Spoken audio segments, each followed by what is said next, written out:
చాలా మంది big boss ని హగ్ బాస్ అని అంటున్నారు. దాని గురించి మీరు ఏమంటారు?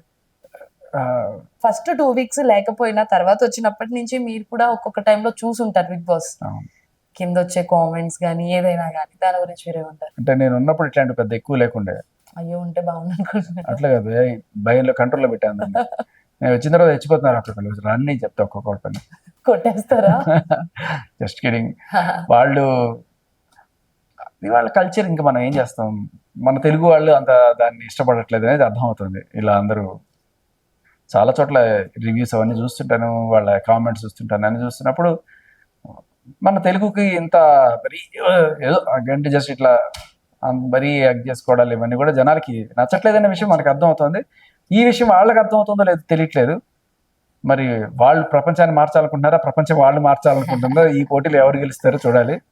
ఈ పోటీలో యాక్చువల్లీ ఆడియన్సే గెలిచినట్టు అనిపిస్తుంది. ఎందుకంటే ఈ సోనియాకి సంబంధించి ఆవిడ ఫుటేజ్ కానీ ఇవి కూడా నచ్చని జనాలు అలాగే ఓట్లేసారేమో.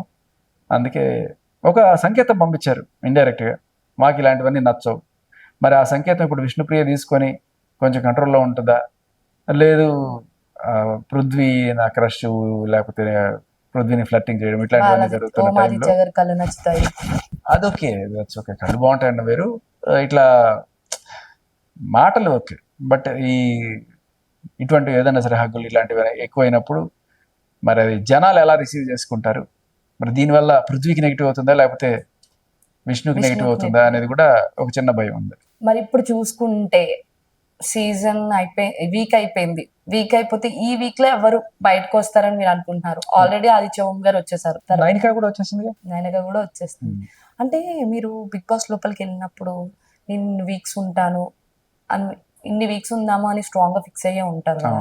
సో ఎన్ని వీక్స్ ఉంటారని అంటున్నారు? 3 నెలలకు సరిపడా తీసుకెళ్ళా మొత్తం. పెద్ద లగేజే. పెద్ద స్కెచ్చే.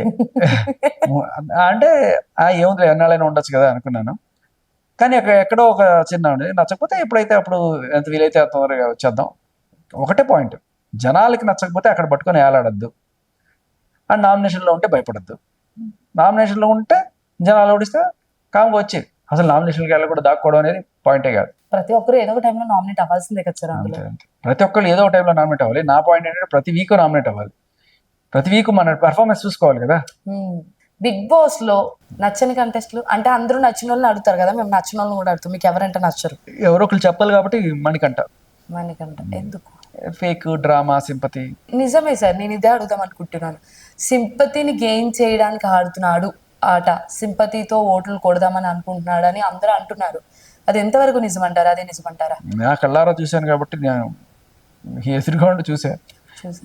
ఇప్పుడు మీకేదో ఇవ్వను, మీరు ఏదో డబ్బులు అడిగారో, లేకపోతే మీకు ఏదో ప్రైజ్ వస్తుంది, నేను ఇవ్వను అన్నాను అనుకోండి, మీరు గెలవలేదు, మీరు ఓడిపోయారు కాబట్టి నేను ఇవ్వను అంటే నేను ఓడిపోవడం అది ఇది అంటున్నావు. అసలు నా బ్యాక్గ్రౌండ్ తెలుసా నీకు? నేను ఎంత కష్టాలు పడి వచ్చాను తెలుసా? అంత కష్టాలు పడి వచ్చాను కాబట్టి నాకు ఇచ్చే అంటే ఎలా ఉంటుంది? ఆయన చేసింది అదే. ఇప్పుడు నామినేషన్లో ఎవడు అడిగాడు నిన్ను? ఎప్పుడు నీ ఫ్లాష్ బ్యాక్ చెప్పమన్నాడు ఇలా. నువ్వు నచ్చక నామినేట్ చేశారు. ఎందుకు నచ్చలేదు అంటే నువ్వు ఎవరితోనూ కలవలేదు. మరి దానికి నీ రీజన్స్ ఏంటో అవన్నీ కూడా నీ పర్సనల్, అవన్నీ మేము తెలుసుకోవాల్సిన అవసరం లేదు.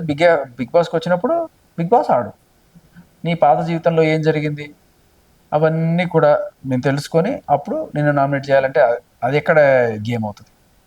నువ్వు మాతో ఉన్నది, నువ్వు మాట్లాడిన తీరు, నువ్వు బిహేవ్ చేసిన తీరుని బట్టే నీకు నామినేషన్స్ పడతాయి.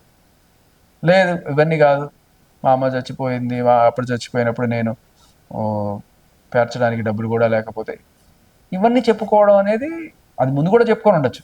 కరెక్ట్గా నామినేషన్స్ టైంలో అందరికీ రీచ్ అయ్యేట్టు ఆ సింపతి గేమ్ ఆడుతున్నాడు. నాకు చాలా నచ్చల ఆఖరికి. అంటే మన రాజకీయాల్లో చెప్తుంటారు, శవ రాజకీయాలు చేస్తుంటారు, ఇట్లాంటివన్నీ కూడా నాకు ఎందుకు అది నచ్చల. ప్రేరణ అని మీరు ఇందాక అన్నారు కదా, బాగా ఆడుతుంది ప్రేరణ అని. ప్రేరణకు అసలు గేమే అర్థం కావట్లేదు, అరవడం తప్ప ఇంకేం రాదని బయట టాక్ ఉంది. దాని గురించి మీరు ఏమంటారు? గేమ్ అర్థమైందా కాదా అని పక్కన పెడితే, Prerana is a treat to watch. చక్కగా నవ్విస్తుంది, ఎంటర్టైన్ చేస్తుంది. తన వచ్చి రాని మాటలు కావచ్చు, లేకపోతే మంచి మంచి స్పాంటేనియస్ జోకులు కావచ్చు. షీఈ్ అన్ ఎంటర్టైనర్ అండ్ మంచి అమ్మాయి అనే ఫీలింగ్ ఉంటే చాలు జనాలు ఓట్లేస్తారు. నా ఉద్దేశం అంతే. నువ్వు ఎంత అద్భుతమైన గేమర్ అనే దానికన్నా ఇదే ఎక్కువ చిలగా.